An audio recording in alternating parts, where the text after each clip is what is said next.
Світлана Антоновна, будь ласка, покиньте приміщення бухгалтерії. Вийди вон із кабінета.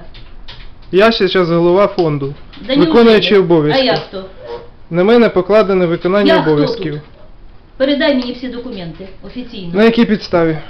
Віктор Ілліч у відпустці, він вийде у відпустці, тоді приймайте у нього документи. Ви зараз триваєте роботу бухгалтерії. Викликай міліцію. На якій підставі? Зачем мені викликати міліцію?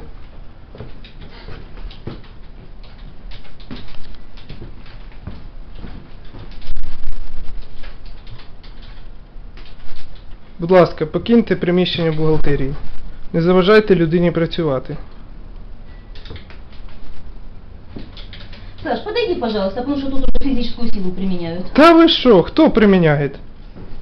Подойди.